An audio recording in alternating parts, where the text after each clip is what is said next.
વિસાવદરના ભૂતળી ગામમાં સામાજિક ભેદભાવના આક્ષેપથી ખળભળાટ મચી જવા પામ્યો છે। રામ મંદિરના પ્રાણ પ્રતિષ્ઠા મહોત્સવમાં દલિત સમાજનું અપમાન કરાયાનો આક્ષેપ થયો છે। સમસ્ત ગામના જમણવારમાં અનુસૂચિત જાતિના લોકો સાથે ઓરમાયું વર્તન થયું હોવાનો આરોપ લાગ્યો છે। પ્રાણ પ્રતિષ્ઠા મહોત્સવનું આમંત્રણ આપવા સમયે સમાજને હળધૂત કર્યો હોવાની ફરિયાદ નોંધાઈ। દલિત સમાજને ઘરેથી થાળી વાટકા લાવવા દબાણ કરાયું હોવાનો આક્ષેપ થયો છે। જમણવારમાં પણ દલિત સમાજ માટે અલગ વ્યવસ્થા કરી હોવાની ફરિયાદ।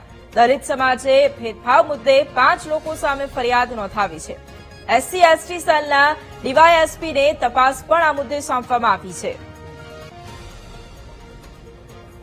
રામજી મંદિરના પાટોત્સવ પ્રાણ પ્રતિષ્ઠા મહોત્સવ નિમિત્તે જ્યાં દલિત સમાજને એક તરફી અલગથી જમણવારની વ્યવસ્થા, અલગથી પાણી પીવાની વ્યવસ્થા અને અલગ જમણવાર અને રામજી મંદિરની અંદર ન જવા બાબતેના જે પ્રશ્નો હતા એ બાબતે અમે લોકો આગેવાનો અને ભૂતળી ગામના સ્થાનિક લોકો સાથે મળી અને જે આગેવાનો હતા કે જેઓએ આ મહોત્સવને આગળ વધારવા માટે અને દલિત સમાજને નોખું જમણવાર માટે જે લોકોએ પ્રોત્સાહિત કર્યા હતા એ લોકો ઉપર FRI કરી અને હાલ અમે વિસાવદર પોલીસ સ્ટેશને એટ્રોસિટી એક્ટ મુજબ ગુનો દાખલ કરાવેલો છે।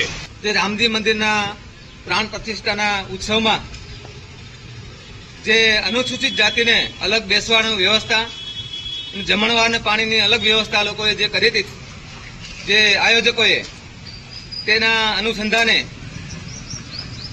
આ લોકોએ એક જાતિવાદી હલકી માનસિકતા રાખી અને 75 વર્ષ થઈ ગયા, દેશ આઝાદ થયો છતાં પણ આ દેશમાં છૂઆછૂત અને જાતિવાદ હજી પહીડો લઈ રહ્યો છે અને કાયમી આવી ઘટનાઓ ગુજરાતમાં ઘટે છે।